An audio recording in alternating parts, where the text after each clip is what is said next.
So today I've got your classic Elmley and we're going to make some butter and some buttermilk as well. So my vegans, I love you very much. I'll see you next week. This one isn't for you. The rest of you, we're going to learn how to make butter. Now, actually, no, we're not. But vegans, you're still not going to like this one. Let's start again.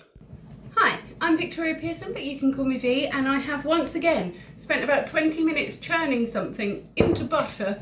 I need to discover that it is not cream and it will never churn into butter.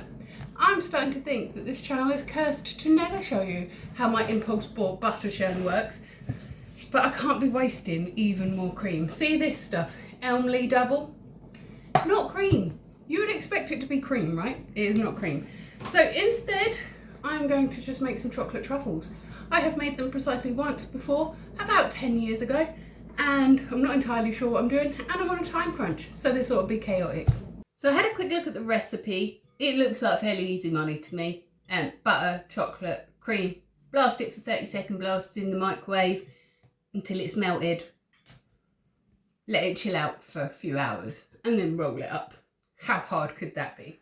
Well, I, of course, still don't have any scales. So we're going to guesstimate. This is 250 grams. We're looking for about 30.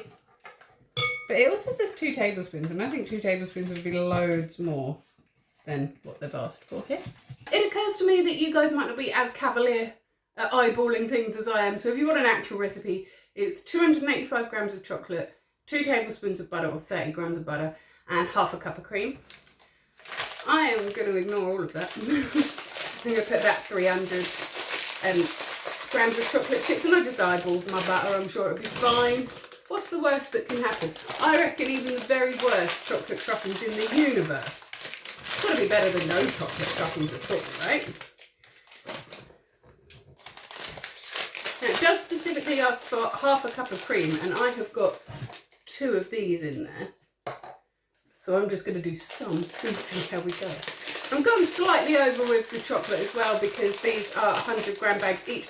These are chocolate chunks and I'm very worried that they're not going to melt because they do say that they retain their shape whilst baking. And I possibly should have pounded that a bit first. I didn't put it in the pestle and mortar, but I will give it a quick smash up here. Should be fine, right? That'll melt, probably. Watch me just end up zapping this for hours and nothing happening because I am cursed with the food content. Nice.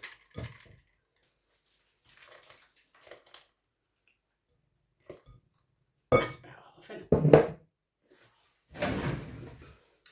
I just know some of you get the anxiety when you watch me cook and that amuses me. It always comes out fine. Right, let's stick this on high power, 30 seconds. And we wait. And we tidy up the mess. Second blast. My chocolate chunks are still looking quite chunky, but they're starting to melt down a little bit. You can see when you stir it, but they're starting to melt down. I've still got some more cream if I feel like it needs a bit more, because I did really have to eyeball that. But we're going to blast it a few more times and make sure everything's fully melted before we decide on that. It is our third blast, looking a lot more melty now. I'm no longer worried that my chocolate isn't going to melt down. I am worried I've made it a bit too liquid though. I'm sure it will be yummy either way.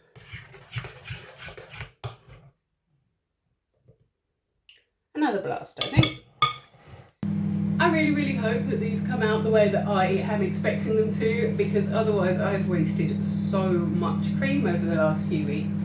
See, when I did my bread making video, I was going to make butter to go with it.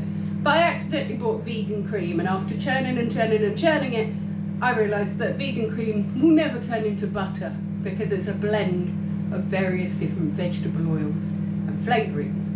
And so then I bought some Elmley double, thinking that that was double cream, and again it is made of buttermilk and homogenised vegetable oils, so it will never ever separate. I couldn't just throw away all that cream again. I can't waste that much food. And so I figured these chocolate truffles, if they work, they could make quite good little Christmas gifts, yeah? Assuming that they don't all get eaten by then, by someone. Ooh, that's looking rich and nice now. Still got some bits of butter in it that haven't fully melted, but we're almost there. This though is extremely liquid, and I don't know if it's going to set enough to make truffles with. I guess we will find out when we get to that stage. It smells really chocolatey, but it kind of looks a bit unappetizing. And I can't imagine that forming up into solids. But maybe after it's chilled it will, because obviously it's got butter in it, and the butter does go hard when you refrigerate it. If I'm remembering correctly, this won't firm up until it's been in the fridge. And the recipe says to leave it in the fridge for 6 hours, so it can firm up enough to be scooped and rolled. And so I think this is what it's supposed to look like. I hope. Because otherwise I've wasted even more cream. But it should be fine. It's already starting to thicken a little bit while I'm stirring it actually. And so we're going to pop this in the fridge, and I will come back to it tomorrow, assuming that it's still there and it hasn't been eaten out of my fridge by then. So in a second you're going to see me do a quick outfit change. Am I even going to have time to do this tomorrow? I have a very busy day tomorrow, so we're going to see just how quick we can form these up in the morning, I think. So I'm going to clear some space in my fridge for it.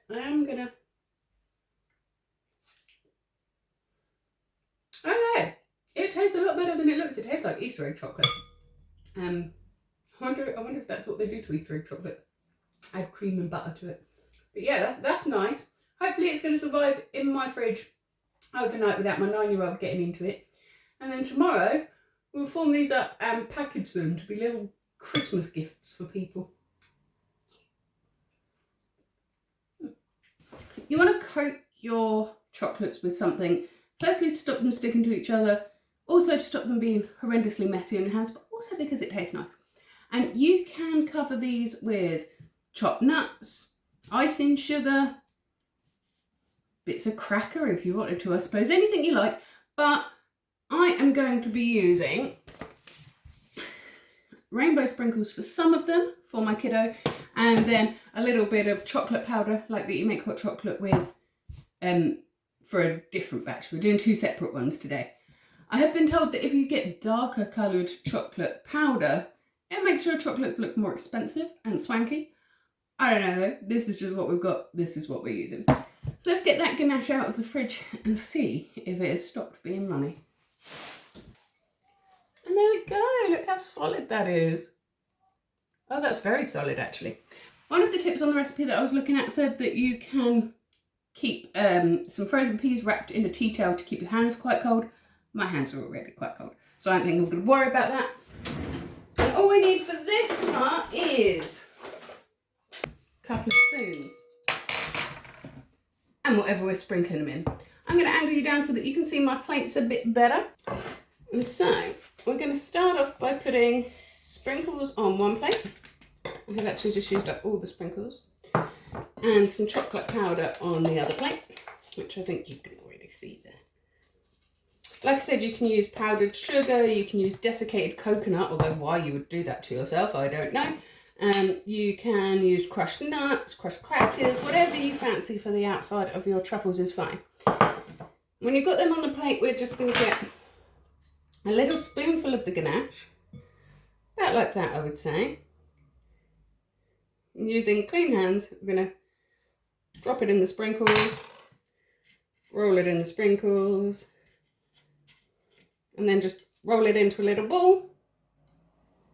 Drop that back in the sprinkles to fully coat it. And that's it, sorted. Okay. Do a few more sprinkly ones and then I'm going to do some chocolate powder ones. So roll it into a little ball, drop it in the sprinkles, cover it in the sprinkles. Doesn't look very appetizing, I have to say, but this smells like Willy Wonka's chocolate factory right now. It smells amazing. I might have done them a little bit too big actually, because these are very, very rich. So I'm going to do a slightly smaller one so I don't make my kiddo sick. And then he can have a couple without being too sickly for him. And do 1 or 2 more of those ones, and then we will switch out and do the chocolate powder ones, which I think a little bit more sort of grown-up looking chocolates, and I don't know, I don't find the idea of sprinkle covered truffles that appealing, but my kid really, really wanted it. I feel like it's texturally going to be weird.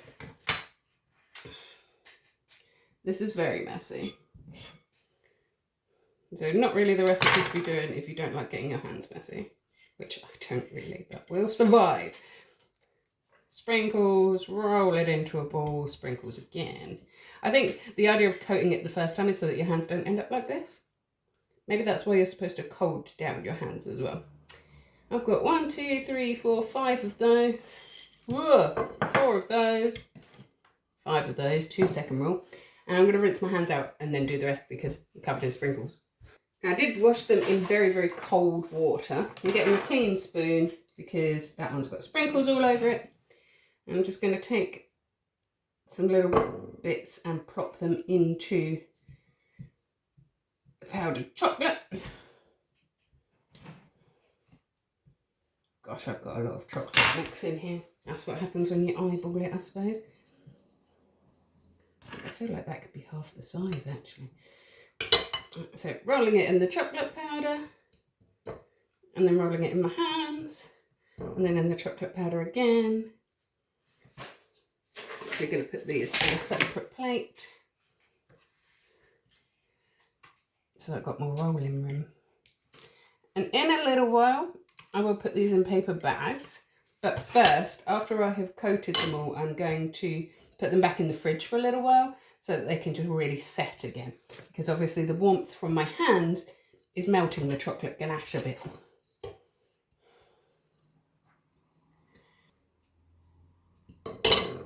And actually, this is working so much better than the sprinkles for stopping it from going all over my hands. They are still obviously going all over my hands, but not as badly as the sprinkled ones were. I really feel like these could make good Christmas gifts. It is a very good and fairly cheap way of giving people presents that look like they put loads and loads of effort in, but actually they're really, really easy.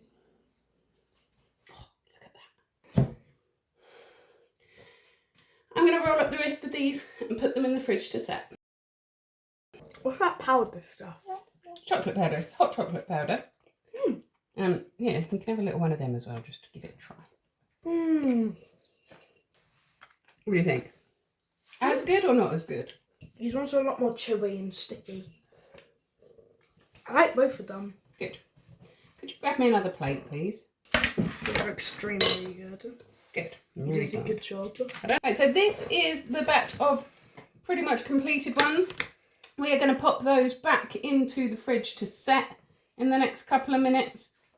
And by tomorrow they'll be all set and solid. And I'll put them into paper bags if they make it that far before they get eaten. So that is how to make yourself some chocolate truffles, and they are really, really good, but they are really, really rich. My kid just had one about this size and said he's never eaten chocolate again, even though he really, really enjoyed it. It is a very cheap and easy way to make Christmas gifts that are homemade, that look like you put loads and loads of effort in just with those 3 ingredients. Join me on Monday for my next vlog. I'm not sure what I'm going to be vlogging about yet. It probably will be Christmas themed as well. If you can't wait until then to see me again, I understand, I'm pretty awesome. I will be here every single morning in your shorts, taking a great big deep breath, letting you know what I'm grateful for. Sometimes I'm letting you know what's challenging me as well. And I will be here on a Witchy Wednesday doing an intuitive tarot card reading for you. Until then, you have yourself a magical week.